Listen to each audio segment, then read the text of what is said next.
ഗജാനനം ഭൂതഗണാതിസേവിതം കവിത്തജംഭൂഫലസാരഭക്ഷിതം ഉമാസുതം ശോകവിനാശകാരണം നമാമി വിഘ്നേശ്വരപാദപങ്കജം.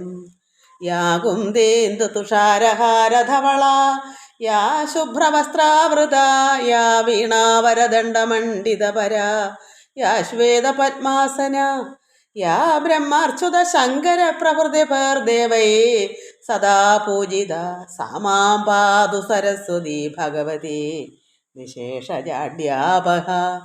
ഓം ഗുരുബ്രഹ്മ ഗുരുർവിഷ്ണു ഗുരുർദേവോ മഹേശ്വര ഗുരു സാക്ഷാത് പരബ്രഹ്മ തസ്മൈ ശ്രീ ഗുരവേ നമഃ.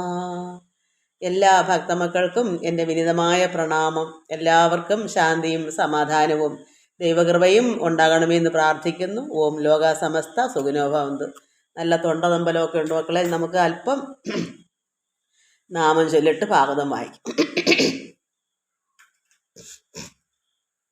നമുക്ക് ഭാഗവത കീർത്തനൻ 2-ാം പാദം ചൊല്ലാം. അച്യുതന്റെ ഗുണം കേട്ടു കേട്ടാവോളം ഇച്ഛ മറ്റൊന്നിലും കൈവരാ നിർണയം. വിശ്വനാഥോദയം കേൾപ്പതിനും മഹാപാപികൾക്കെത്തുമോ കൃഷ്ണരാമ ഹരേ. കൃഷ്ണ രാമ ഹരേ കൃഷ്ണ രാമ ഹരേ കൃഷ്ണ രാമ ഹരേ നാരായണ. കൃഷ്ണ രാമ ഹരേ കൃഷ്ണ രാമ ഹരേ വൃഷ്ണിവംശോത്ഭവ കൈതൊഴുന്നി. ആഭിമുഖ്യം വരും പുണ്യപൂരത്തിനാൽ ആദിനാഥൻ കൃപാലേശമുള്ളോർക്കുടൻ ശാപമുണ്ടായ ശേഷം പരീക്ഷിത്തിനങ്ങേശി പോൽ പണ്ടതും. കൃഷ്ണ രാമ ഹരേ കൃഷ്ണ രാമ ഹരേ കൃഷ്ണ രാമ ഹരേ കൃഷ്ണ രാമ ഹരേ നാരായണ. കൃഷ്ണ രാമ ഹരേ കൃഷ്ണ രാമ ഹരേ വൃഷ്ണിവംശോത്ഭവ കൈതൊഴുന്നി. ഇന്ദ്രപൻ പാണ്ഡവന്മാരുടെ പൗത്രനാം ഭാരതെ ശങ്കരെ മാതൃഗർഭസ്ഥിതൻ വന്ന ബ്രഹ്മാസ്ത്ര തേജസ്സു തട്ടാതെ ശ്രീകൃഷ്ണനാൽ പാലിതം. കൃഷ്ണ രാമ ഹരേ. ഈശ്വരാധീനമെന്നോർത്തു വിശ്വം നൃപൻ വിശ്വസിച്ചു സദാ തൽപദാംബോരുഹം. വിശ്വരക്ഷാവിധോ വിഷ്ണുവെന്നിത്ര നന്നാരുമോർത്തില്ലഹോ. കൃഷ്ണ രാമ ഹരേ കൃഷ്ണ രാമ ഹരേ കൃഷ്ണ രാമ ഹരേ കൃഷ്ണ രാമ ഹരേ നാരായണ. കൃഷ്ണ രാമ ഹരേ കൃഷ്ണ രാമ ഹരേ വൃഷ്ണിവംശോത്ഭവ കൈതൊഴുന്നി. ഉത്തമൻ ദിഗ്ജയ പണ്ടു ദുഷ്ടൻ കലിവധ്യനല്ലെന്നുറച്ചു ഗുണഗ്രാഹിതാൻ. ഇത്ര നന്നു യുഗം നാമ സങ്കീർത്തനാൽ മുക്തനാവാൻ ദൃഢം. കൃഷ്ണ രാമ ഹരേ. ഊഢമോദേന നായാട്ടിനായി പോയവൻ കാട്ടിലെങ്ങും നടന്നാർത്തിദാഹങ്ങളാൽ ആശ്രമേ ചെന്തു കണ്ടാൻ മുനി പ്രൗഢന് ധ്യാനമാർഗസ്ഥിതം. കൃഷ്ണ രാമ ഹരേ കൃഷ്ണ രാമ ഹരേ കൃഷ്ണ രാമ ഹരേ കൃഷ്ണ രാമ ഹരേ വാസുദേവ. കൃഷ്ണ രാമ ഹരേ കൃഷ്ണ രാമ ഹരേ വൃഷ്ണിവംശോത്ഭവ കൈതൊഴുന്നി. എത്രയും കള്ളനത്രേ മഹായോഗി പോൽ ഇത്ര വെള്ളം കൊടാദാഹമുള്ളോർക്കിവൻ. യുദ്ധമുള്ളിൽ കൃതാ ചത്ത പാമ്പൊന്നെടുത്തിട്ടവൻ മെയ്യിലെ കൃഷ്ണ രാമ ഹരേ. ഏറ്റവും കോപം ഉൾക്കൊണ്ടു തൽപുത്രനങ്ങൂറ്റമായൊരു ശാപം കൊടുത്തു ബലാൽ. ധൂർത്തനാം ഭൂപനെ തക്ഷകൻ താൻ കടിച്ചിടുമേഴാം ദിനെ. കൃഷ്ണ രാമ ഹരേ. ഐഹികം തന്നിലുള്ള ആഗ്രഹം പോക്കുവാൻ ഈശ്വരൻ താൻ വരുത്തി നൃപന്നിക്രിയ. അപ്പോഴേ താൻ പിഴച്ചെന്നുതൽ ബാലകൻ തൽപുരം പൊക്കുപോൽ. കൃഷ്ണ രാമ ഹരേ കൃഷ്ണ രാമ ഹരേ കൃഷ്ണ രാമ ഹരേ കൃഷ്ണ രാമ ഹരേ നാരായണ. കൃഷ്ണ രാമ ഹരേ കൃഷ്ണ രാമ ഹരേ വൃഷ്ണിവംശോത്ഭവ കൈതൊഴുന്നി. ഒന്നുകൊണ്ടും നമുക്കിന്നി വയ്യ, വിപത്തിന്നു തന്നെ വരുത്തേണമേ തൽഫലം. ഇന്നു ഞാൻ നിന്ദ്യനാകാൻ അഹോ കാരണം, കോപശക്തി ബദാ കൃഷ്ണരാമാഹരി. ഓർത്തിവണ്ണം തപിക്കും വിധൗ ഭൂമിപൻ, ശാപമാകർണ്യകർണാമൃതം തൽക്ഷണം. തീർത്തുവച്ചാൻ ത്രിലോകത്തിലുള്ള ആഗ്രഹം, പാർത്ഥവംശോദ്ഭവൻ കൃഷ്ണരാമാഹരി.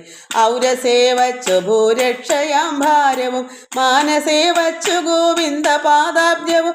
ചാരുഗംഗാതടം പുക്കിരുന്നിടിനാൻ, ചേരുവാൻ തൊൽപദം കൃഷ്ണരാമാഹരി. അക്ഷണം വന്ന നാനാമുനി പ്രൗഢരെ സൽക്കരിച്ചാശു വന്ദിച്ചിരുത്തി നൃപൻ.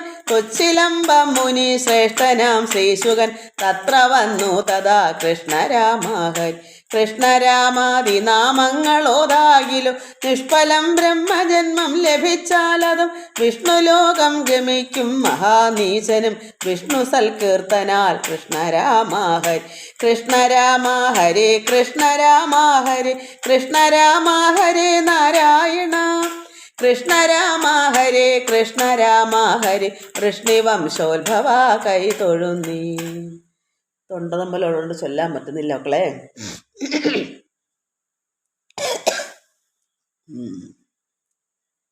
നമുക്ക് അല്പം അർത്ഥമൊന്നും പറയാനൊന്നും വയ്യ, അല്പം വായിച്ചിട്ട് മുടങ്ങാതൊന്നും ഇടാമെന്ന് കരുതുന്നു. എല്ലാവർക്കും നമസ്കാരം. നമ്മൾ കുബ്ജയുടെ അനുഗ്രഹം നമ്മൾ വായിച്ച് ഇനി ധനുർഭംഗമാണ്. അതായത് ഭഗവാൻ ധനുസ് ധനുർയാഗത്തിനാണല്ലോ ഭഗവാനോടൊക്കെ ചെന്നത്.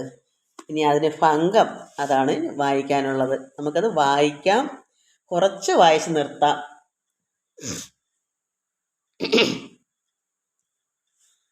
ഭഗവാനേ നാരായണ. നമ്മളെന്താ വായിച്ചത്? കഴിഞ്ഞ പ്രാവശ്യം ഭഗവാൻ ഓരോരോ കാഴ്ചകളൊക്കെ കണ്ട് സഞ്ചരിച്ചു അവസാനം യാഗശാലയിലേക്ക് ചോദിച്ച് എവിടെയാണെന്ന് മനസ്സിലാക്കി അങ്ങോട്ട് പോവുക. അവിടെ ഓരോരുത്തർ കാട്ടി കൊടുത്ത് ഇന്ന സ്ഥലത്താണ് എന്നൊക്കെ പറഞ്ഞു കൊടുത്തു. ഭഗവാൻ പോകുന്നിടത്തെല്ലാം അവിടെയുള്ള ജനങ്ങളെല്ലാം ഭഗവാന്റെ ഭംഗി കണ്ടും മനോഹര വാക്യങ്ങൾ കൊണ്ടൊക്കെ ഇങ്ങനെ ചിത്തം മോദം വളർത്ത് അങ്കനമാരെ തന്നെയും നന്നായി പറഞ്ഞങ്ങ് അയച്ചു മുകുന്ദനും നന്ദിച്ചു. പിന്നെ നടക്കുന്ന നേരത്ത് കാണുന്ന നാരിമാരേവരും പ്രാണാദികൾ മറന്നിടുന്നു. ഭഗവാൻ പോകുന്ന വഴിക്ക് ഭഗവാനെ കാണാൻ വഴിനീളെ നിൽക്കുന്ന ജനങ്ങൾ, സ്ത്രീകളെല്ലാം പ്രാണാദികൾ പോലും മറന്ന് ചിത്തജ താപം അത്രത്തോളം വിഷമങ്ങളുണ്ട്. പക്ഷേ അതെല്ലാം ഭഗവാന്റെ ആ മുകുന്ദ സ്മരണയാ പാപം നശിച്ചു. അവരുടെ ഉള്ളിലുള്ള താപങ്ങളെല്ലാം ഉണ്ട്, എല്ലാം അങ്ങനെ പോയി. ഭഗവാനെ സ്മരിച്ചപ്പോൾ തന്നെ ആ പാപങ്ങളെല്ലാം നശിച്ച്. എന്നിട്ട് എന്ത് ചെയ്തു? പാപം പോയപ്പോഴാണ് ആനന്ദമാണല്ലോ. മോദാബ്ധവും മുഴുകിയിട്ട് പാപം അശുദ്ധമായ ഹൃദയം വന്നപ്പോൾ അവർക്ക് ആനന്ദം ഉണ്ടായി.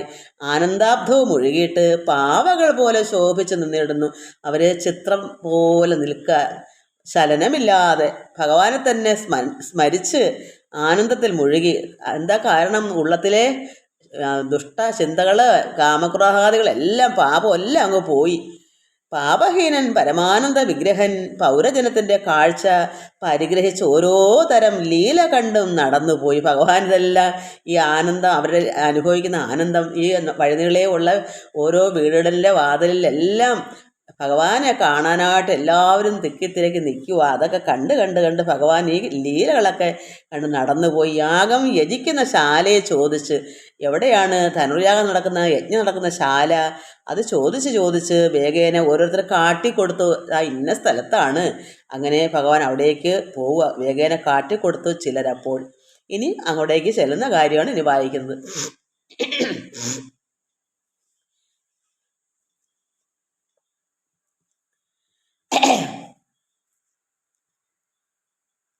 അയ്യോ, ഭഗവാൻ അപ്പോൾ യാഗശാലയ്ക്ക് അല്പം ഒന്ന് പറഞ്ഞിട്ട് വായിക്കാം.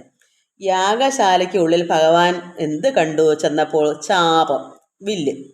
യോഗേശ്വരന്മാരും ഇന്ദ്രധനുസമം. അത് യോഗേശ്വരന്മാരും ഇന്ദ്രധനുസമം, ഇന്ദ്രൻ്റെ ധനുസിന് സമം. രത്നാംബരാഭരണാദ്യ അലങ്കാരേണ രത്നദീപോ ഉജ്ജ്വലം ധൂപദീപാദിയായി ഉജ്ജ്വലിപ്പിച്ചു. നിവേദ്യാദി പൂജയും വിജ്വലിച്ചുള്ള മാല്യങ്ങളാൽ ശോഭിതമാക്കി വെച്ച് പൂജിച്ച് വെച്ചേക്കുക ഈ വില്ല്. എല്ലാം ഭംഗിയായിട്ട് രത്നദീപോ ഉജ്ജ്വലം ധൂപദീപാദിയാലെല്ലാം ഉജ്ജ്വലിപ്പിച്ച് നിവേദ്യാദിയൊക്കെ ചെയ്ത് പൂജിച്ച് വിജ്വലിച്ചുള്ള മാല്യങ്ങളാൽ ശോഭിതമാക്കി ഇങ്ങനെ മാനിച്ച് പൂജിച്ചിരിക്കുന്ന ഈ മംഗല ചാപം ഭഗവാൻ കണ്ടു. രത്നാംബര ആഭരണാദി അലങ്കാരേണയാണ്, നല്ല അലങ്കാരത്തോടെയാണ് ഈ വില്ല് അവിടെ ധനുസ് അവിടെ വെച്ചേക്കുന്നത്. അതാണല്ലേ ധനുർയാഗം എന്ന് പറയുന്നത്. അപ്പോൾ അതിനെ നന്നായി അലങ്കരിപ്പിച്ച് വെച്ച് നമുക്ക് ഭഗവാൻ കൃഷ്ണനൊക്കെ നമ്മൾ ജന്മനക്ഷത്രത്തിന് ഭഗവാന്റെ അഷ്ടമിരോഹിണിക്കൊക്കെ നമ്മൾ മാല കെട്ടി ഭഗവാന് ചാർത്തി അലങ്കരിച്ച് ചന്ദനമൊക്കെ ചാർത്തി കുളിപ്പിച്ച് അലങ്കരിപ്പിച്ച് എല്ലാം ചെയ്യുന്നത് പോലെ ഇവിടെ ഈ ധനുസ് അവർ നന്നായി അത് ശോഭിപ്പിച്ച് അത് പൂജിച്ച് നന്നായി വെച്ചേക്കുക. ഇങ്ങനെ മാനിച്ച് പൂജിച്ചിരിക്കുന്ന മംഗല ചാപം കണ്ടു മുകുന്ദൻ. ഭഗവാൻ കണ്ടു. കാവലായി നിൽക്കും ജനങ്ങൾ ഓരാതെ താൻ കേവലം ശാലയ്ക്കകത്ത് പൊക്ക് അൻപോട്. അവിടെ കാവലായി കുറച്ച് ഭടന്മാർ നിൽപ്പുണ്ട്. ഇതൊന്നും കൂട്ടാക്കാതെ ജനങ്ങൾ ഓരാതെ താൻ അവരെ ഒന്നും മനസ്സിൽ ഒന്നും ചിന്തിക്കാതെ ഭഗവാൻ എന്ത് ചെയ്തു? ശാലയ്ക്കകത്തങ്ങ് കയറി. വാമകരേണ ധനുസ് ലീലാർത്ഥമായി. ഭഗവാൻ ഒരു തമാശ പോലെ, ഭഗവാൻ ലീലകളുണ്ടല്ലോ, കളികളുണ്ടല്ലോ.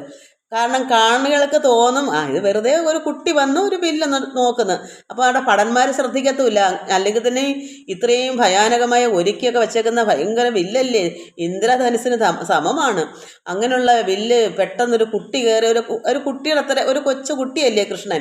അപ്പം അവിടെ നിന്ന് ഭടന്മാർ ഇത് കണ്ടുകൊണ്ടിരിക്കത്തേ ഉള്ളൂ. കാരണം എന്തിനാ കയറിയെന്ന് പോലും അറിയുന്നില്ലല്ലോ, ഇത് ആരാണെന്ന് പോലും ഈ ഭടന്മാർക്ക് അറിയത്തില്ല. ഈ ഭഗവാൻ അങ്ങോട്ട് കയറി എന്ത് ചെയ്തു? ശാലയ്ക്കകത്ത് കയറിയിട്ട് വാമകരേണ ഇടത്തെ കൈകൊണ്ട് ധനുസ് ലീലാർത്ഥമായ ഒരു കളി പോലെ, ലീല വെച്ചാൽ ഭഗവാന്റെ കളി, അങ്ങനെ ദേവദേവൻ കുലയേറ്റാൻ തുടർന്നപ്പോൾ, കാരണം ധനുസ് വില്ല് കുലയ്ക്കുന്നത് അങ്ങനെ കളിക്കുന്നത് പോലെ എടുത്ത് തുടർന്നപ്പോൾ കാത്തു നിന്നിടും ജനം വരും മുന്നമേ. അവിടെ നിൽക്കുന്ന അവിടെ നിപ്പോണ്ട് ആരായി ഭടന്മാരൊക്കെ നോക്കി നിപ്പോണ്ട്, കാവൽക്കാരിവിടെ നിപ്പോണ്ട്. പക്ഷേ അവർ കാത്തു നിന്നു. പക്ഷേ അവരടുത്ത് ഭഗവാൻ അങ്ങ് കയറി അകത്തങ്ങ് ചെന്നെടുത്ത് ഇവർ ഈ നോക്കി നിൽക്കുന്ന ജനങ്ങളുണ്ട്, കാവലായി നിൽക്കുന്ന ആൾക്കാർ ചെന്ന് ഭഗവാൻ അടുത്തേക്ക് ചെല്ലുന്നതിന് മുന്നേ തന്നെ ഭഗവാൻ എന്ത് ചെയ്തു? ആർത്തി വിനാശനം രണ്ടായി അങ്ങ് മുറിച്ചു. ആർത്തി എന്നതാണ് ഭഗവാൻ കിട്ടിയപ്പോൾ തന്നെ അപ്പോഴെടുത്ത് വെപ്രാർച്ചലിൻ്റെ വിശപ്പിൻ്റെ കാടിന് കൊണ്ട് കാണുന്നതിന് മുമ്പേ ആഹാരം കഴിക്കുന്നത് പോലെ, ആർത്തി വിളിച്ച് കഴിക്കുന്നത് പോലെ ഭഗവാൻ ആ വില്ലെടുത്ത് പെട്ടെന്ന് തന്നെ ഈ കാവൽക്കാർ വരുന്നതിന് മുന്നേ തന്നെ ഭഗവാൻ അതങ്ങ് എടുത്ത് മുറിച്ചു. അപ്പോൾ മത്തഗജം കരിമ്പിൻ കഴ പൊട്ടിക്കിൽ ഇത്ര എളുപ്പമില്ലെന്ന് ഓർത്ത് കണ്ടവർ, ഈ കണ്ടവരൊക്കെ മത്തഗജം മതിച്ചു കിടക്കുന്ന ആന കരിമ്പിൻ തോട്ടത്തിൽ കയറിയാൽ എങ്ങനെയാ സാധാരണ കരിമ്പ് കടപടപടാന്ന് പൊട്ടിച്ച് തിന്നുന്നത് പോലെ പെട്ടെന്ന് ഇത്ര എളുപ്പമില്ലെന്ന് ഓർത്ത് കണ്ടവർ ഇത് അങ്ങനെ അങ്ങനെ എടുത്ത് ഒടിക്കുന്ന ഒരു കാര്യമല്ല. അതുകൊണ്ട് ആരും ശ്രദ്ധിച്ചതുമില്ല. ഭഗവാൻ എടുത്തില്ല കരിമ്പ് ഒടിക്കുന്ന ആന കരിമ്പും കണ്ടത്തിൽ കയറി കരിമ്പ് കടപടാന്ന് ഒടിക്കുന്ന പോലെ ഈ ഒരു വില്ലെടുത്ത് ഒടിക്കാൻ പറ്റുന്നതല്ലല്ലോ. അതുകൊണ്ട് പിന്നെ ആരും അത്ര ശ്രദ്ധിക്കുക. ഒരു കുട്ടി അകത്ത് കയറിപ്പോയാൽ അത് എന്ത് ചെയ്യാനാ? വില്ലെടുത്ത് അങ്ങനെ ഓടിക്കുമോ? അങ്ങനെ പറ്റുമോ? അതുകൊണ്ട് ഇത്ര എളുപ്പമില്ലെന്ന് ഓർത്ത് കണ്ടവർ പാരിച്ച വില്ല് മുറിഞ്ഞ നാദം കൊണ്ട് പാരിടമെല്ലാം മുഴങ്ങിയ നേരത്ത് ധീരനാം കംസൻ ഭയം പൂട്ടതേറ്റവും. ആ സൗണ്ട് കേട്ട് കംസനൊക്കെ അങ്ങ് അറിഞ്ഞ് ഭയം, ഇതെന്താ ഇത്രയും സൗണ്ട്, ഇത്രയും ഭയം പൂണ്ട് അദ്ദേഹത്തിന്.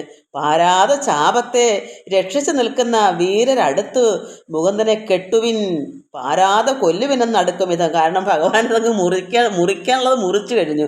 അപ്പോഴേ അവിടെ ചാപത്തെ രക്ഷിച്ചു നിൽക്കുന്നത് ആരാ? ഈ കാവൽക്കാർ. അവർ വീരരടുത്ത് അങ്ങനെയുള്ള വീരന്മാർ പെട്ടെന്ന് തന്നെ കൃഷ്ണനെ കെട്ടിയിടാനും പാരത കൊല്ലുവിനെന്ന് അടുക്കും ഇതെല്ലാവരും അങ്ങനെ അങ്ങോട്ട് ചെന്ന് ഭഗവാന്റെ അടുക്കലേക്ക്. കാരണം ഇങ്ങനെ ഒരു പെട്ടെന്ന് ആർത്തി പൂണ്ട് ഈ കരിമ്പ് ഒടിക്കുന്ന പോലെ ഒരു വില്ലെടുത്ത് ഒടിക്കുന്ന ഒരു കാര്യം ഒക്കുന്നതാണ്. പക്ഷേ ഭഗവാൻ അങ്ങനെ ചെയ്ത് അപ്പോഴത്തെ എല്ലാവർക്കും ഇതിനെ പിടിച്ച് കെട്ടണം, കൃഷ്ണനെ അങ്ങനെ കൊല്ലണം എന്നൊക്കെ പാരാതെ കൊല്ലുവിനെന്ന് എല്ലാവരുടെ അടുത്ത് ചെന്നു. ശാപം മുറിച്ച ഖണ്ഡങ്ങൾ എടുത്തിട്ട് എന്ത് ചെയ്തു ഭഗവാൻ? ഈ പാവികളെല്ലാം തച്ചു കൊന്നു മുടിച്ചിട്ട് ശാലയിൽ നിന്ന് പുറപ്പെട്ട് ലീലയാ കൃഷ്ണനും രാമനും ബാലരും ഓരോ വിചിത്രങ്ങൾ കണ്ടു നടക്കുമ്പോൾ പൗരവരവർ തൻ്റെ പരാക്രമം കണ്ടുകൊണ്ട് ഇവർ ദേവാധിപന്മാരാം ഇണ്ടലില്ലെന്ന് നിരൂപിച്ചത് ഏറ്റവും സൂര്യൻ മറഞ്ഞതു സന്ധ്യയും വന്നപ്പോൾ പാരാത ബാലകന്മാർ ജലസന്നിധവും ചെന്നും പദമുഖക്ഷാളനവും ചെയ്ത്. ഇത്രയൊക്കെ നിങ്ങൾക്ക് മനസ്സിലാക്കാണല്ലോ. നമുക്ക് ആദ്യമേ ഇത് കണ്ട് വായിക്കാം. ഇനി നിങ്ങൾക്ക് കണ്ട് വായിക്കണമല്ലോ. അതുകൊണ്ട് ഇത്രയും പറയുമ്പോൾ എനിക്ക് എളുപ്പം കിട്ടി. അല്ല ഈ 2 വരിയും ഓരോരോ വയ്ക്കുമ്പോൾ അതുപോലെ എനിക്ക് തൊണ്ടതമ്പലമൊന്നും ചെറിയ പനിയും ഉണ്ട്. അപ്പോൾ ഇങ്ങനെ ഭഗവാൻ കയറി ആ ധനുയാഗം ത്തിന് വെച്ചിട്ട് വില്ലെടുത്ത് പെട്ടെന്ന് ഒടിച്ചു. കാവൽക്കാർ വന്ന് ഭഗവാനെ പിടിച്ച് കെട്ടാനൊരുങ്ങുന്നു, കൊല്ലാനൊരുങ്ങുന്നു. ഭഗവാനിൻ്റേത് 2 കാട്ട് മുറിച്ച കഷ്ണം കൊണ്ട് അവരെല്ലാം അടിച്ചു വീഴ്ത്തി. അതാണ് നമുക്കിനി അത് കണ്ടു വായിക്കാം. ധനുർഭംഗം. യാഗശാലയ്ക്കുള്ളിൽ കണ്ടിതൊരു ചാപം, യോഗീശ്വരന്മാരും ഇന്ദ്രധനു സമം, രത്നാംബരാഭരണാദ്യലങ്കാരേണ രത്നദീപോ ഉജ്ജ്വലം, ധൂപദീപാദിയാൽ ഉജ്ജ്വലിപ്പിച്ചു നിവേദ്യാദി പൂജയും വിജ്വലിച്ചുള്ള മാല്യങ്ങളാൽ ശോഭിതം. ഇങ്ങനെ മാനിച്ചു പൂജിച്ചിരിക്കുന്ന മംഗലചാപവും കണ്ടു മുകുന്ദനും. നന്നായി അലങ്കരിച്ചു വച്ചേക്കുക. കാവലായി നിൽക്കും ജനങ്ങളെ ഓരാതെ താൻ അവരൊന്നും മൈൻഡ് ചെയ്തില്ല. ഭഗവാൻ ഈ കാവല നിൽക്കുന്ന എന്തോ പറയുന്നേ, അകത്തോട്ട് ആരും പ്രവേശിക്കാതിരിക്കാൻ കാവല ഭടന്മാർ നിൽക്കുമല്ലോ. അവരെ ഒന്നും ഓരാതെ അവരൊന്നും ചിന്തിക്കാതെ ഭഗവാൻ എന്ത് കേവലം ശാലയ്ക്ക് അകത്ത് പുക്ക് അൻപോട് വാമകരേണ പെട്ടെന്ന് തന്നെ ചെന്നിട്ട് ഇടത്തെ കൈകൊണ്ട് വാമകരേണ ധനുസു ലീലാർത്ഥമായി ഒരു ലീല പോലെ, ഭഗവാന്റെ കളി പോലെ ലീലാർത്ഥമായി ദേവദേവൻ കുലയേറ്റാൻ തുടർന്നപ്പോൾ കാത്തു നിന്നിടും ജനം. വരും മുന്നമേ ആർത്തി വിനാശനൻ 2 മുറിച്ചിതു. ആർത്തി വണ്ണൊക്കെ എടുത്തങ്ങ് മുറിച്ചു കൊടുത്ത് ഈ ജനങ്ങൾ അവിടെ കാവൽക്കാർ പെട്ടെന്ന് കയറുന്നതിന് മുന്നേ മത്തഗജം കരിമ്പിൻ കഴ പൊട്ടിക്കിൽ ഇത്ര എളുപ്പമില്ലെന്നോർത്ത് കണ്ടവർ പാരിച്ച വില്ലു മുറിഞ്ഞ നാദം കൊണ്ട് പാരിടമെല്ലാം മുഴങ്ങിയ നേരത്ത് ധീരനാം കംസൻ ഭയം പൂണ്ടിതേറ്റവും പാരാത ചാപത്തെ രക്ഷിച്ചു നിൽക്കുന്ന വീരരടുത്തു മുകുന്ദനെ കെട്ടുവിൻ പാരാത കൊല്ലുവിനെന്നടുക്കും വിധു ചാപം മുറിച്ച ഖണ്ഡങ്ങളെടുത്തിട്ട് പാപികളെ തച്ചു കൊന്നു മുടിച്ചിട്ട് ശാലയിൽ നിന്ന് പുറപ്പെട്ടു ലീലയാ കൃഷ്ണനും രാമനും ബാലരും ഭഗവാന്റെ കൂടെയുള്ള കൃഷ്ണനും രാമനും കൂടെയുള്ള ഗോപാലരുണ്ടല്ലോ കുട്ടികൾ, അവരും ഓരോ വിചിത്രങ്ങൾ കണ്ടു നടക്കുമ്പോൾ പൗരവരവർ തൻ്റെ പരാക്രമം കണ്ടുകൊണ്ടിവർ ദേവാധിപന്മാരാം ഇണ്ടലില്ലെന്നു നിരൂപിച്ചതേറ്റവും. ഇത്രയും പെട്ടെന്ന് തന്നെ ഒരു ആന ഗജം കരിമ്പിൻതോട്ടത്ത് കയറി കരിമ്പ് പടപടാ ഒടിക്കുന്നത് പോലെ നിസ്സാരമായി ഇത്രയും കേവമായ ഇന്ദ്രൻ്റെ ധനുസ്സിന് സമമായിരിക്കുന്ന നന്നായി അലങ്കരിച്ച് എല്ലാം കൊണ്ടും പൂജിച്ച് വെച്ചേക്കുന്ന ഒരു വില്ല് ഇത്രയും പെട്ടെന്ന് ഒരു കുട്ടി ഇങ്ങനെ കയറി എടുത്തങ്ങ് പെട്ടെന്ന് ഒടിക്കുമെന്ന് അവർ ധരിച്ചോ? അവർ ചെല്ലതിന് ഭഗവാനങ്ങ് ഒടിച്ചില്ല, ആർത്തി പിടിച്ചങ്ങ് കിട്ടിയപ്പോഴേ എടുത്തങ്ങ് ഒടിച്ചില്ലേ. പിന്നെ അതിന് സമയം കിട്ടത്തില്ലല്ലോ എന്ന് കരുതി, കാരണം ആരും അറിയാതെ എന്നങ്ങ് ഒടിക്കാമെന്ന് കരുതി അങ്ങനെ ചെയ്തു. അവർ യുദ്ധത്തിനായിട്ട് ഭഗവാനെ പിടിച്ചു കെട്ടാനും അനക്ക് വന്ന ഭഗവാൻ ഈ 2 കഷ്ണം വില്ല് കയ്യിലുണ്ടല്ലോ, അതും കൊണ്ട് അവരെ അടിച്ചു വീഴ്ത്തി കൊന്ന് ആ ഭടന്മാരെ. അപ്പോൾ എന്നിട്ട് അവരെന്ത് ചെയ്തു, ഓരോ വിചിത്രങ്ങൾ കണ്ട് നടക്കുക. അവരും കറങ്ങി, അവർ പുറത്തിറങ്ങി കാഴ്ചകൾ കാണാം. അവിടെ അത്ര രാജധാനിയല്ലേ, അവിടെ നല്ല കാഴ്ചകളുള്ളതല്ലേ. ഈ വൃന്ദാവനത്തിൽ എന്താ ഉള്ളത്, പശുക്കളല്ലേ ഉള്ളൂ. അപ്പം അവിടെ എന്ത് കാണാനുള്ള കുറേ ഗോപികമാരും ഗോക്കളും കുറച്ച് ഗോപിക്കുട്ടന്മാരും ഒക്കെ അല്ലേ ഉള്ളൂ. അവിടെ ഭഗവാൻ ചെന്നപ്പോൾ മധുരയിൽ എന്ത് ആനന്ദമാണ് കണ്ടു നടക്കാനൊക്കെ, നല്ല സൗന്ദര്യം അവിടെയൊക്കെ നടക്കാൻ. അതുകൊണ്ട് ഭഗവാൻ ഇതെല്ലാം ഒടിച്ച് കളഞ്ഞിട്ട് അവരെ അടിച്ച് കൊന്ന് മുടിച്ചിട്ട് ശാലയിൽ നിന്നങ്ങ് പുറപ്പെട്ട് ഭഗവാന്റെ ലീല, അതായത് കളി പോലെ ലീലയാ കൃഷ്ണനും രാമനും ബാലരും ഓരോ വിചിത്രങ്ങൾ കണ്ടു നടക്കുമ്പോൾ പൗരവരവർ തൻ്റെ ഇവരുടെ പരാക്രമം കണ്ടുകൊണ്ട് ഇവർ ദേവാധിപന്മാരാം. അത് ഇവരെ കണ്ടപ്പോൾ മറ്റുള്ളവർ പറയുന്നു, ഈ പൗരവരവർ തൻ്റെ പരാക്രമം കണ്ടുകൊണ്ട് ഇവർ ദേവാധിപന്മാരാണെന്ന് അവർ കണ്ടുകൊണ്ട് നിന്നവരങ്ങ് മനസ്സിലാക്കി. ഇണ്ടലില്ലെന്ന് നിരൂപിച്ചതേറ്റവും. അതിന് യാതൊരു സംശയമില്ല, ഇവര് ദേവന്മാർ തന്നെയാ. സൂര്യൻ മറഞ്ഞിതോ സന്ധ്യയും വന്നപ്പോൾ പാരാത ബാലകന്മാർ ജലസന്നിധോ ചെന്ന് പദമുഖക്ഷാളനവും ചെയ്തു. ഭഗവാനും ഇവരൊക്കെ ചെന്ന് ജല വെള്ളത്തിനടുക്ക ചെന്ന് അവർ കാലും മുഖമൊക്കെ കഴുകി വന്ദിച്ചു സന്ധ്യയെ. പിന്നെ മോദത്തോടും സന്ധ്യാസമയത്ത് സന്ധ്യാനാമം ചൊല്ലത്തില്ലേ, വന്ദിക്കത്തില്ലേ, അതുപോലെ അവർ അതൊക്കെ ചെയ്തിട്ട് ഊണും കഴിച്ചു, ക്ഷീരങ്ങളും സേവിച്ചു. ഊണ് കഴിച്ചിട്ട് പിന്നെ പാലൊക്കെ സേവിച്ചു. വാണിതു നിദ്രയെ സേവിച്ചവർകളും. അങ്ങനെ അവർ ഊണൊക്കെ കഴിച്ച് അല്പം കഴിഞ്ഞ് പാലൊക്കെ കുടിച്ച് അവിടെ വാണു നിദ്രയെ ഉറക്കം പിടിച്ചു, ഉറക്കാൻ കിടന്നു. കൃഷ്ണരാമന്മാരുറങ്ങാതെ കംസന്റെ കൃഷ്ണ കർമ്മങ്ങളെ ഓർത്ത് കിടന്നിതു. ഭഗവാനും രാമനും ഉറങ്ങിയില്ല. എന്താ കാരണം? കംസന്റെ കൃഷ്ണ കർമ്മങ്ങൾ, കൃഷ്ണ വെച്ചാൽ പാപകർമ്മങ്ങൾ, കംസൻ ചെയ്യുന്ന പാപകർമ്മങ്ങളെല്ലാം ഓർത്ത് കിടക്കുക. ആരാണ്? ബലരാമനും കൃഷ്ണനും ഉറങ്ങിയില്ല. ഉറങ്ങാൻ കിടന്നു. പാലൊക്കെ കുടിച്ചിട്ട്, ആഹാരമൊക്കെ കഴിച്ച് പാലൊക്കെ കുടിച്ചിട്ട് കിടക്കാനോ, പക്ഷെ നിദ്ര വന്നില്ല, ഉറക്കം വന്നില്ല. കൃഷ്ണരാമന്മാർ ഉറങ്ങാതെ കംസന്റെ കൃഷ്ണ കർമ്മങ്ങളെ ഓർത്ത്, എന്തൊക്കെ ദുഷ്ടത്തരങ്ങളായാലും കാണിച്ചത് അതൊക്കെ കണ്ടു കിടന്നു, ഓർത്ത് കിടന്നു.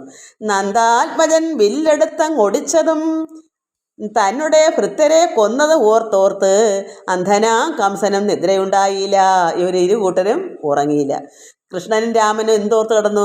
ഈ കംസൻ്റെ ദുഷ്ടത ഓർത്ത് കിടന്നു. പിന്നെ കംസൻ എന്തോർത്ത് കിടന്നു?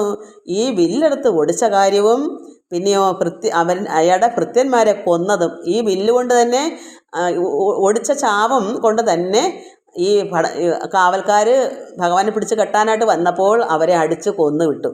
അതൊക്കെ ഓർത്ത് അന്ധനായിരിക്കുന്ന കണ്ണ് കാണാമെന്ന് വെച്ചാൽ എന്താണ്? അത്ര ഈ കൃഷ്ണ കർമ്മമല്ലേ ചെയ്യുന്നത്. കൃഷ്ണ വെച്ചാൽ കറുപ്പെന്നല്ലേ അർത്ഥം, വെളുപ്പല്ലല്ലോ. അപ്പം അതാണ് പാപകർമ്മം എന്ന് പറയുന്നത്, കൃഷ്ണകർമ്മം. അത് കൃഷ്ണൻ്റെ പേരല്ല ഇത്. ദുഷിച്ച കർമ്മങ്ങൾ ചെയ്യുന്നതിനാണ് കൃഷ്ണകർമ്മങ്ങൾ, പാപം. അയാളുടെ പാപത്തെയൊക്കെ ഓർത്ത് ഭഗവാനും കൃഷ്ണനും ബലരാമനും ഉറങ്ങിയില്ല. എന്നാൽ അയാളുടെ ഭൃത്യന്മാരെയെല്ലാം കൊന്നതും വില്ലൊടിച്ചതും ഓർത്തോർത്ത് ആര് കിടന്നു? അന്ധനായിരിക്കുന്ന അറിവില്ലാത്ത ഈ കംസനും നിദ്ര ഉണ്ടായില്ല. അന്ധതയാ ഭയം പൂണ്ടു വാഴുന്നേരം. അന്ധത കൊണ്ട് അവന് ഭയം. വെളിച്ചമില്ലാത്തവർക്ക് ഭയം ഉണ്ടാവും. ഈ വെളിച്ചം വന്നവർക്ക് മരണത്തിന് ഭയം ഉണ്ടാവില്ല. ഇയാൾക്ക് ഈ കംസൻ എന്താ അറിവില്ലാത്തത് കൊണ്ട്, അന്ധത മൂടി കിടക്കുന്നതുകൊണ്ട് അയാൾക്ക് ഭയമാണ്. അതുകൊണ്ട് അന്ധതയാ ഭയം പൂണ്ടു വാഴുന്നേരം കണ്ടിതു തൻ മരണത്തിന് നിമിത്തങ്ങൾ. അയാൾക്ക് മരണത്തെ പറ്റിയുള്ള നിമിത്തങ്ങളെല്ലാം കണ്ടുകൊണ്ടിരിക്കുന്നത്. ചിലരിങ്ങനെ മരിക്കാൻ സമയമാകുമ്പോൾ അവരെ കണ്ട് ഇവരെ കണ്ടെന്നൊക്കെ പറഞ്ഞ് പേടിച്ച് ഭയങ്കര ഭയമാണ്. അതുപോലെ ഇദ്ദേഹം ഭയന്നിട്ട് പോരെങ്കിൽ വില്ലും കൂടെ ഒടിച്ചപ്പോൾ ഇനി രക്ഷയില്ലെന്നൊരു ചിന്ത വരുന്നു. ഭഗവാൻ ഇത്രയും ശക്തിയാണോ? ഈ കൊച്ചു കുട്ടികൾ ഇത് എടുത്തങ്ങ് ഒടിച്ചപ്പം, കരിമ്പൊടിക്കുന്നതിൽ ഒടിച്ചപ്പോൾ അയാൾക്ക് ഭയമുണ്ട്. അയാൾക്കുള്ള മരണത്തെപ്പറ്റി അയാളെന്നെ ചിന്തിച്ചങ്ങ് ഭയക്കുക. അതുകൊണ്ട് കണ്ടിതു തൻ മരണത്തിൻ നിമിത്തങ്ങൾ കണ്ടിതു മസ്തകഹീനമായി തൻ നിഴൽ. അതായത് മസ്തകഹീനമായി, അതായത് മസ്തകം എന്താണ്? ശിരസല്ലേ, അത് ഹീനമായി തൻ നിഴൽ, എന്താ പറയുക, അതിന് ഹീനത്വം വന്ന് അദ്ദേഹം നിഴല് ഏകദീപം, ഒരേ ഒരു ദീപം രണ്ട് ദീപമായി കാണും. ഒരു ഭ്രമം. അദ്ദേഹത്തിന് അത്രമാത്രം മനസ്സ് ഈ മസ്തകഹീനമായിപ്പോയി, തലയ്ക്ക് വല്ലാത്ത ഒരു ഭ്രമം. അത് വരുമ്പോൾ തൻ നിഴലൊക്കെ ഏകദീപമൊക്കെ രണ്ട് ദീപമായി തോന്നും. നിഴലെന്ന് വെച്ചാൽ ഇപ്പം വിളക്ക് കത്തിച്ച ഒരു ദീപം കണ്ടാൽ അയാൾക്ക് തോന്നുന്നത് രണ്ടായിട്ട് തോന്നും. അതുപോലെ ഏകമാകും നിഴൽ ഛിദ്രമായി കണ്ടിതു. അതുപോലെ തന്നെ ഒരേ ഒരു നിഴല് ഛിദ്രമായി കാണുന്നു, ചിന്നി കാണുന്നു. വാമഭാഗം വിറയ്ക്കുന്നത് അംഗത്തിന്, ശരീരത്തിൻ്റെ അംഗങ്ങൾക്ക് വാമഭാഗം, ഇടത്തെ ഭാഗം വിറയ്ക്കുന്നു. അയാളുടെ ദേഹത്തിൻ്റെ ഇടത്തെ ഭാഗം വിറയ്ക്കുന്നു. വാമൊഴി നഷ്ടമായി കേട്ടിത് അപശ്രുതി. അതായത് അപശ്രുതി കേൾക്കുന്നു. ഇപ്പം എൻ്റെ തൊണ്ടയ്ക്ക് ഈ കഫം കിടക്കുമ്പോൾ എൻ്റെ ശ്രുതി മാറി ഞാൻ ഉദ്ദേശിക്കുന്ന കണക്ക് അല്ലാതെ വേറൊരു സൗണ്ടിലൊക്കെ എങ്ങോട്ടെങ്കിലൊക്കെ അങ്ങ് പോകും. അതുകൊണ്ട് നാമൊക്കെ ചെല്ലുമ്പം അപശ്രുതിയൊക്കെ വരുന്ന നമ്മൾ അറിയാതെ അങ്ങ് എങ്ങോട്ടും പോകും. അതുപോലെ ഇയാളുടെ വാ കൊണ്ട് വരുന്ന സൗണ്ട്, ശബ്ദം എന്താ വരുന്നത്? നഷ്ടമായി കേട്ട് ഇത് അപശ്രുതി വരുന്നത്. അതങ്ങനെയാണ് എനിക്കത് മനസ്സിലാകുന്നത്. നമ്മുടെ ശരീരത്തിൻ്റെ ആ തൊണ്ടയ്ക്ക് അസുഖം ഉണ്ടെങ്കിൽ ഇങ്ങനെ വരും. അയാൾ ഭയന്നിട്ട് അയാൾക്കുള്ള ശക്തിയെല്ലാം വിറയ്ക്കുന്നു. ശരീരത്തിൻ്റെ ഇടത്തെ ഭാഗമൊക്കെ വിറയ്ക്കുന്നു. വായിൽ നിന്ന് വരുന്ന സൗണ്ട്, ഈ ശബ്ദം നഷ്ടമായി കേട്ടത് അപശ്രുതി. അപസ്വരം വെച്ചാൽ വിചാരിച്ചിരിക്കുന്ന സൗണ്ടിലല്ലാതെ ഒരു സൗണ്ട് വരും. അത് എനിക്ക് അനുഭവമുള്ളത്. ഇപ്പം നാമം ചിലപ്പോൾ ഞാൻ അറിയാതെ ഒച്ചത്തിലും പോവും, ചിലപ്പം താഴെയും പോവും, ഇങ്ങനെയൊക്കെ വരുന്നു. അതുപോലെ അതുകൊണ്ട് അഗ്നിജ്വലനമായി തോന്നിയതു ദിക്കുകൾ, അഗ്നി കൊണ്ട് ജ്വലിക്കുന്നതായി തോന്നുന്ന ദിക്കുകളൊക്കെ അങ്ങനെ തോന്നുന്നു. അഗ്നിജ്വലന ഹേമാഭമായി വൃക്ഷങ്ങൾ, അഗ്നിയുടെ ജ്വാല കൊണ്ട് സ്വർണത്തിൻ്റെ നിറം പോലെ വൃക്ഷങ്ങളെല്ലാം സ്വർണ്ണമായി, ഹേമം സ്വർണ്ണമാണ്, സ്വർണത്തിൻ്റെ ഭംഗി പോലെ തോന്നുന്ന വൃക്ഷങ്ങളൊക്കെ കണ്ടിട്ട് തൻ്റെ പദം തനിക്കങ്ങ് കാണാനില്ല. അയാളുടെ നിൽപ്പിൻ്റെ ആ പദം, അയാളെ കാലിൻ്റെ പദം അയാൾക്ക് തന്നെ കാണുന്നില്ല. തൻ്റെ ജാഗ്രത്തിൽ ഇത് കണ്ടു കംസനും സ്വപ്നത്തിൽ മുണ്ടിതാഭ്യംഗമയനായി വിഘ്നം ഭവിച്ചു പ്രേതങ്ങൾ പുൽകിടിനാർ. ഗർദഭോഷ്ട്ര മഹിഷങ്ങളിലേറിയും, ഗർദഭം എന്ന് വെച്ചാൽ കഴുതയാണോ, മറന്നുപോയി, കഴുതയോ മഹിഷം പോത്തോ ഇതൊക്കെയാണല്ലോ. ഇതൊക്കെ കാണും. അതായത് മരണസമയം വരുമ്പോൾ ഈ വേണ്ടാത്തതൊക്കെ ഉള്ളിൽ വരും. അങ്ങനെ വരുന്ന വിഘ്നം ഭവിച്ച് പ്രേതങ്ങളെയൊക്കെ പ്രേതങ്ങളെ പുലുകി അയാൾ പ്രേതങ്ങളെയൊക്കെ പിടിച്ച് നിർത്തി പുലുകുന്നത് പോലെയും, ഗർദഭോ ഉഷ്ട്ര മഹിഷങ്ങളിലേറിയും, ഈ പോത്താണ് മഹിഷം, മഹിഷത്തിൻ്റെ പുറത്തിങ്ങനെ കയറിയും, ആർദ്രബന്ധൂക കുസുമദലങ്ങളാൽ മാല്യം ധരിച്ച് തൈലം തേച്ച വസ്ത്രനായി, മാല്യം ധരിച്ച് എന്തു മാലിയ, കുസുമ, ആർദ്രബന്ധൂക കുസുമദലങ്ങളാൽ, നോക്കട്ടെ ഇതിനകത്ത് അർത്ഥം വല്ലതുകൊണ്ടോന്ന്. മക്കളെ, ഇതിന് അർത്ഥം ഉണ്ടായിരുന്നു. മസ്തകഹീനം എന്ന് വെച്ചാൽ തലയില്ലാത്ത നിലയിൽ, അയാളുടെ തലയില്ലാത്തൊരു നില പോലെ കാണും. പിന്നെ ഹേമാഭമായ എന്ന് വെച്ചാൽ സ്വർണ്ണപ്രഭയുള്ളതായും ഈ വൃക്ഷങ്ങൾ. പിന്നെ ഗർദഭോഷ്ട്ര മഹിഷങ്ങൾ വെച്ചാൽ കഴുത, ഒട്ടകം, പോത്ത് എന്നിവ. ആർദ്ര ബന്ധൂക കുസുമാദലങ്ങൾ വെച്ചാൽ നനവുള്ള ഉച്ചമലരി വിതളുകൾ. ഇങ്ങനെയുള്ള ആണ് അതിൻ്റെ അർത്ഥങ്ങൾ. അത്രയും ഇതിനകത്ത് കിടപ്പുണ്ട്, ഞാൻ അങ്ങനെ നോക്കാറില്ല. അപ്പോൾ അങ്ങനെയുള്ള കുസുമം കൊണ്ട് നനവുള്ള ഉച്ച മലരിപ്പൂ വിതളുകൾ കൊണ്ട് മാല്യം ധരിച്ച് തൈലം തേച്ച തൈലം മണക്കുന്ന ഒക്കെ തേച്ച വസ്ത്രനായി കാലപുരത്തിന് യാത്ര പോകുന്നതും അത്രമാത്രം. അതാണ് മക്കളെ നമ്മൾ പറയുന്നത്. നമുക്ക് ഈശ്വരാരാധന ഇല്ലാതെയും ഭഗവാനെ അറിയാതെയും അന്ധനായി കിടക്കുന്ന, ഒന്നും അറിയാതെ മൃഗങ്ങളെപ്പോലെ കിടക്കുന്നവർക്ക് മരണം ഭയാനകമാണ്. അത് എൻ്റെ കുട്ടിനാളി 1-2 മരണം ഞാൻ കണ്ടു. പിന്നെ മരിക്കുന്നിടത്തുനിന്ന് ഞാൻ പോകത്തില്ല, മരണമായിട്ട് കണ്ടില്ല, ആ മരിക്കുന്ന മുമ്പുള്ള വിളിയും കൂവക്കും ഒക്കെ. അപ്പോൾ എന്തൊക്കെയോ ഒരു വല്ലാത്ത ഭയവും. ഞാനൊന്ന് 8-10 വയസ്സങ്ങനെ വരത്തുള്ളൂ. ആ തള്ള എന്തൊക്കെയാ വിളിച്ചും കൂവിയും ബഹളം കാണിക്കുന്ന ചന്നി പോലെയൊക്കെ അങ്ങ് വന്ന്. അപ്പോൾ അങ്ങനെയൊക്കെയുള്ള ഒരു വിഷമങ്ങളുണ്ടാവും, ഭ്രമം ഉണ്ടാവും. അതുകൊണ്ടാണ് ഈ ഒരു ഭയം നമുക്ക് ഉണ്ടാവാതിരിക്കണമെങ്കിൽ ഈശ്വരൻ തന്നെ ഉള്ളിൽ വേണം. അത് ഈ ഒരു ഭയത്തെ ഓർത്തെങ്കിലും എല്ലാവരും ഭഗവാനെ പ്രാർത്ഥിക്കുക. ഈശ്വരൻ മതി നമുക്ക്. അങ്ങനെ ആണെങ്കിൽ നമുക്ക് മരണത്തിലൊന്നും വലിയ വിഷമം ഉണ്ടാവാതെ അങ്ങ് പോകും. ഇല്ലെങ്കിൽ ഇവിടെ ഇതാണ് അനുഭവം. കാലപുരത്തിന് യാത്ര പോകുന്നതും ഏവം പലവിധം കണ്ടു മൃതിഭയാൽ. അപ്പം മരണത്തിൻ്റെ ഭയം കൊണ്ട് ഇതെല്ലാം കാണുവായി ഈ കംസൻ. രാത്രി എങ്ങനെ ആ രാത്രി കഴിച്ചു കൂട്ടാൻ എന്തൊരു പാടായിരിക്കും. ഇതുപോലെ എനിക്കൊരു ദിവസം രാത്രി ഇങ്ങനെയായിരുന്നു. എനിക്ക് കൈയുടെ അസ്ഥിക്കകത്ത് ഇഞ്ചക്ഷൻ എടുക്കണമായിരുന്നു. അന്ന് നിർമ്മലയെന്ന് പറഞ്ഞാൽ നിർമ്മല ഹോസ്പിറ്റല് തിരുവനന്തപുരത്താണ്. അന്ന് എൻ്റെ മകള് പ്രീ ഡിഗ്രിക്ക് പഠിക്കുക, മോൻ 10ലാണ്. അപ്പോൾ അവനും ഞാനും കൂടെ, എനിക്ക് രാത്രി ഉറങ്ങാൻ പറ്റില്ല. കാരണം അടുത്ത മുറികളിൽ എവിടേക്കോ നിലവിളി, മരണത്തിൻ്റെ. മരിച്ചു കഴിയുമ്പം ജനങ്ങൾ കൂട്ടത്തോടെ കിടന്ന് വിളിക്കും, കരച്ചിൽ. ഈശ്വരാ, കുറ്റാക്കുട്ടി ഇരുട്ട്, കറണ്ടും ഇല്ലെന്നാണ് തോന്നുന്നത്. എന്തായാലും ഭയന്ന് ഞാൻ അന്ന് ഉറങ്ങിയിട്ടില്ല. എനിക്ക് പേടിയായി മരണം അന്നൊക്കെ. അത്രയ്ക്കുള്ള പ്രായം. അന്നൊക്കെ ഞാൻ മരണ വീട്ടിൽ പോലും പോകത്തില്ല. അങ്ങനെ ഭയം ഉണ്ടാവും. ആ രാത്രി ആരുണ്ട്, കുറ്റിരുട്ടുമാണ്.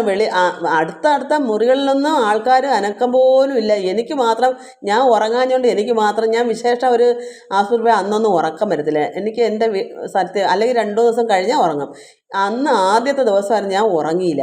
ഈ നിലവിളി എവിടേക്കോ കേൾക്കുന്നത്. ഞാൻ മോനോട് പറയും, മക്കളെ എവിടെയോ ആരോ ഇങ്ങനെ വരുന്ന് വിളിക്കുന്നല്ലേ. അവൻ പറഞ്ഞ് അത് ആരോ മരിച്ചിട്ടാന്ന്. പിന്നെ ഒട്ടും ഉറങ്ങത്തില്ല. അടുത്ത മുറി ഞാൻ തുറന്ന് നോക്കിയപ്പോൾ എല്ലാവരും കുറ്റി ഇരുട്ടത് ഉറക്കമാണ്. ആരും ഇത് തുറന്നിട്ടേ ഇല്ല. അപ്പം ഞാൻ പെട്ടെന്ന് കതകടച്ച്. കാരണം അവിടെ അരഭിത്തിയൊക്കെ ഉള്ളൂ. അപ്പോൾ കള്ളന്മാർക്കും കയറാമല്ലോ. അതുകൊണ്ട് എന്തുകൊണ്ടായാലും ഭയന്നു പോയി, അന്ന് രാത്രി ഉറങ്ങിയിട്ടേ ഇല്ല. അതുപോലെയാണ് ഈ കംസൻ്റെ കാര്യം ഓർക്കുക. കംസന് അയാളുടെ മരണത്തെപ്പറ്റി ഓർക്കുന്നത്. ഞാനൊന്നും ഉറങ്ങാഞ്ഞത് എവിടോ കൂട്ട നിലവിളി കാരണം ഉറങ്ങിയില്ല. ഇങ്ങനെ കാലപുരത്തിന് യാത്ര പോകുന്നതൊക്കെ ഇയാളിങ്ങനെ കാണുക. ഏവം പലവിധം കണ്ടു മൃതി ഭയാൽ ദേവാരി കംസന് നിദ്രയുണ്ടായില്ല. ദേവ അരി എന്നുവെച്ചാൽ ദേവന്മാരുടെ ശത്രുവായ ഈ കംസന് ഉറക്കം ഉണ്ടായില്ല. ചിന്തിച്ചിവണ്ണം പുലർന്നത് ഒരു തരം, എങ്ങനെ ചിന്തിച്ച് എങ്ങനെയെങ്കിലും നേരം വെളുത്തു. പുലർന്നത് ഒരു തരം എങ്ങനെ നേരം വെളുപ്പിച്ചു. ചന്തമായി മല്ലരംഗങ്ങൾ ശോഭിപ്പിച്ചു. പിറ്റേന്ന് മല്ലരംഗമാണ്, മല്ലയുദ്ധമാണ്. അതിന് വേണ്ടുന്നതൊക്കെ അന്ന് ശോഭിപ്പിച്ച് വാദ്യങ്ങൾ ഘോഷിച്ചു നന്നായി വധിപ്പിച്ചു. വാദ്യപ്രഘോഷിതം കേട്ട് അതിതുഷ്ടരായി വന്ന നൃപന്മാരെ നല്ല മഞ്ചങ്ങളിൽ ഒന്നേ വീണ്ടും ക്രമേണ വസിപ്പിച്ചു. അതായത് ചന്തമായി മല്ലരംഗം, മല്ലന്മാരുടെ യുദ്ധമുണ്ട്. മല്ലരെന്ന് വെച്ചാൽ എന്താ, മല്ലയുദ്ധം. അതിന് വേണ്ടുന്ന തയ്യാറെടുക്കുകയാണ്. കാരണം ഭഗവാനെ ആനയെ കൊണ്ട് കുത്തിച്ചു കൊല്ലാം, അല്ലെങ്കിൽ മല്ലന്മാരുടെ യുദ്ധത്തിൽ കൊണ്ട് ഭഗവാനോടൊക്കെ ഇവരുടെ കൂടെ യുദ്ധം ചെയ്യിപ്പിച്ച് അങ്ങനെ ഭഗവാനെ കൊല്ലാം എന്നൊക്കെയാണല്ലോ അവർ കരുതിയിരിക്കുന്ന കംസൻ. ഇപ്പോൾ രാത്രി ഉറക്കമില്ല ഭയന്നിട്ട്. അപ്പോൾ നേരം എങ്ങനെയെങ്കിലും അങ്ങ് വെളുപ്പിച്ച് പുലർന്ന് ചന്തമായി മല്ലരംഗങ്ങളൊക്കെ ശോഭിപ്പിച്ച് മല്ലന്മാരുടെ യുദ്ധത്തിന് വേണ്ട കാര്യങ്ങളൊക്കെ ഒരുക്കി വാദ്യങ്ങളും ഘോഷിച്ചു നന്നായി വധിപ്പിച്ചു. വാദ്യപ്രഘോഷിതം കേട്ട് അതിതുഷ്ടരായി വന്ന നൃപന്മാരെ, ഈ വാദ്യപ്രഘോഷിതെല്ലാം കേട്ടിട്ട് സന്തോഷത്തോടെ വന്ന നൃപന്മാർ രാജാക്കന്മാരെല്ലാം നല്ല മഞ്ചങ്ങളിൽ ഒന്നൊന്നേ വീണ്ടും നല്ല ഇരിപ്പിടങ്ങളൊക്കെ ഇട്ട് കൊടുത്തിട്ട് അതെല്ലാം ഇരുത്തി ക്രമേണ അവരെ വസിപ്പിച്ചു. നമുക്കിവിടം വരെ മതി, ബാക്കി നാളെ വായിക്കാം. എല്ലാവർക്കും നമസ്കാരം. അപ്പോൾ നമ്മൾ എന്തോ മനസ്സിലാക്കിയതാ, പിന്നെ ഭഗവാൻ വില്ലെല്ലാം എടുത്ത് ഒടിച്ച് തനുയാഗത്തിൽ വെച്ചിരുന്ന വില്ല അത് ഒടിച്ച് അതുകൊണ്ട് തന്നെ കാവൽക്കാരെ അടിച്ച് കൊന്ന് ഭഗവാൻ എന്നിട്ട് അവിടെ എല്ലാം ചുറ്റിക്കറങ്ങി നല്ല കാഴ്ചയൊക്കെ കാണാനൊക്കെ സഞ്ചരിക്കുന്നു. എന്നിട്ട് രാത്രി വന്ന് ഊണും കഴിച്ച് പാലൊക്കെ കുടിച്ച് കിടന്നപ്പോൾ ഈ കംസൻ്റെ ദുഷ്ടവിചാരങ്ങളെല്ലാം, കംസൻ്റെ ദുഷ്കർമ്മങ്ങളെല്ലാം ചിന്തിച്ച് ഭഗവാനും ബലരാമനും ഉറങ്ങാതെ കിടന്നു. കംസൻ എന്ത് ചെയ്തു? ഭയം കൊണ്ട് ഉറങ്ങിയില്ല, നിദ്ര വന്നില്ല. എന്തൊക്കെ ചിന്തിച്ചു? കാലപുരി പോണതും മഹിഷത്തിൻ്റെ പുറത്ത് കയറി പോണതും പോത്തിനെയും കഴുതയൊക്കെയാണ് കണ്ടു കിടക്കുന്നത്. അങ്ങനെ എങ്ങനെയും ഒരു തരം നേരം വെളുപ്പിച്ചു. അപ്പോൾ അവിടെ മല്ലയുദ്ധത്തിൻ്റെ ഒരുക്കങ്ങളാണ്. അത് നമുക്കിനി ബാക്കി വായിക്കാം നാളെ. എല്ലാവർക്കും നമസ്കാരം. ഹരി ഓം ഹരി ഓം ഹരി ഓം.